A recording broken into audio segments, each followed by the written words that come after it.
Hello and welcome back to another one, and today I am going to be previewing the Detroit Red Wings 2021-2022 NHL season. Detroit, I think, is a team that could end up surprising some people. I don't think they'll be a playoff team yet, mainly because the Atlantic Division is stacked, and there's just so many teams like Toronto, and Montreal might not even make the playoffs, so I just can't see Detroit making it either. But Detroit is definitely on an upcline. So let's get why. Let's start by looking at their last 3 seasons. In 2018-19, Detroit went 32, 40, and 10. They finished 7th out of 8 in the Atlantic Division. And this is really when they were starting to go downhill after they had a long playoff streak going. In 2019-20, they bottomed out, going 17, 49, and 5, finishing 8th out of 8 in the Atlantic Division. And this was really this is at their worst times possible. They did not get any more worse than this. And then this past season, 2021, they took a step up, going 19, 27, 10, finishing 7 out of 8 in the Central Division.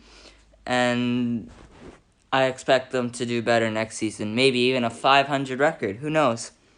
So last season, their statistics in goals, they went 2.23, which was 30th in the league. I think that will come up a little bit. Not necessarily top half of the league, but I think that will come up. Goals against, 3.0, which was 20th in the league. Yeah, they've got some other defensemen coming in. Moritz Seider, who I think could help that out. Oh, and a Nedeljkovic, but we'll see. Power play percentage, 11.4, 30th, so not a good power play either. And penalty kill percentage, 78.7, which is 22nd in the league. So not a great penalty kill. So basically they weren't really good in any categories. But hey, I think that maybe their goals against could go up maybe this year. So their projected lines, let's see what they added this year. So on that first line, you've got Jacob Vrana, Dylan Larkin, and Tyler Bertuzzi. This line is a question mark. Their offense is more a question mark than their defense and goaltending. So, forwards, Jacob Vrana. If Jacob Vrana plays as good as he did when he came to Detroit, or even as good as what he did 2 seasons ago in Washington, then he could be, if Larkin bounces back as well, this could be a okay first line. As long as Larkin bounces back like to what he did a couple years ago, and Vrana plays like he did when he went over to Detroit. But you're betting on those guys. They're lacking a star forward right now. And who knows, maybe Raymond can come in and eventually be that star forward they need, but we'll see. On the second line, you've got Fabry, Suter, and Philip Zadina. Once again, if Fabry plays okay, he could be a second line forward. Like, his stats last year weren't bad. Suter, and then Zadina. If Zadina breaks through this season, he could help making this an okay second line. Third line, Nemestikov, Rasmussen, and Gagne. So I'm familiar with Gagne. He was okay in Edmonton. Yeah, he's about a third, fourth liner, probably a fourth liner. Honestly, they have Gagne on the third line, but I think Adam Ernie, will end up being on that third line instead of Gagne. And if Zadina ends up struggling out the gates, maybe even Ernie ends up on the second line, but I don't think I see that happening. But their third line, I don't think it's the greatest. But moving on to their fourth line of Smith, Veleno, and Ernie. I don't know. Depth forwards, Ernie is good. Ernie's was good. Signed him to a good contract as well. Yzerman has done a very good job with this team, I feel. On defense, now I like their defense, actually. On the first pairing, you've got Leddy and Philip Hronik. And I think this is a good defensive pairing. For sure. A good first pairing on most teams in the league, in my eyes. But here's the thing. On the second pairing, you got DeKeyser and Moritz Seider. Now, I could definitely see Moritz Seider ending up on that first pairing on the right side, playing with Leddy. That's definitely a possibility, especially since many people consider him to be the best defenseman outside of the NHL right now.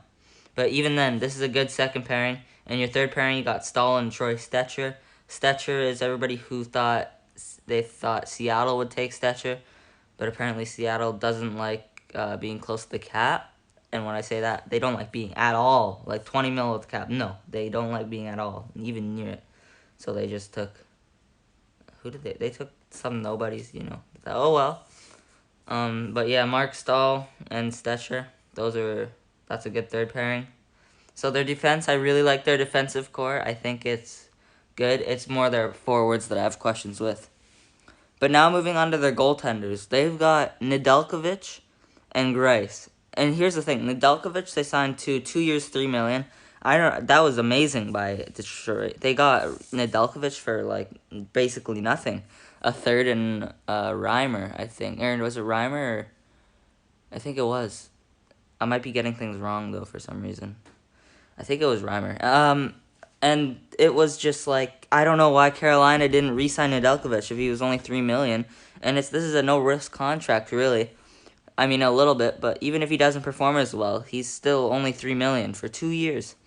So Nedeljkovic put up a .932 save percentage in 23 games in his first full season in the NHL, I think. He even cleared waivers, or was sent on waivers, I think. He was on waivers. And then Thomas Greiss had a good second half of the season. In 34 games, he put up a .912. So even if Nedeljkovic doesn't perform up to his abilities, you've got Thomas Greiss, who can take the reins over from Nedeljkovic, letting Nedeljkovic play less. But I really think Nedeljkovic will be a steal and a good future goaltender until their draft pick, Sebastian Casa, comes in and probably ends up being their starter in the future. Scratches. Now, I don't know many of these scratches well, so I mainly list the scratches just so that fans of the team know who Cap Friendly has on the scratch list, because you probably know these players if you're a fan of the team. Scratches: Steffens, Oysterley, and Lindstrom. And I think Lindstrom's a younger defenseman, so maybe he could push his way in the lineup.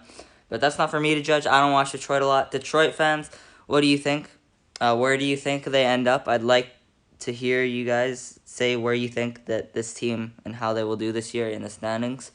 I think, let me just think off the top of my head. I think they're in the Atlantic. So you got Boston, Toronto, Montreal, Tampa Bay, and there's one more team, so that's 5.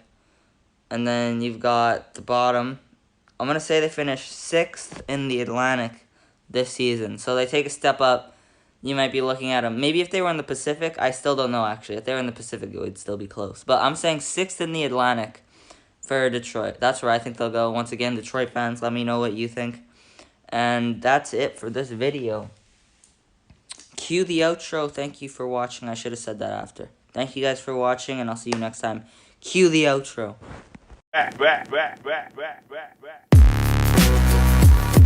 Loud.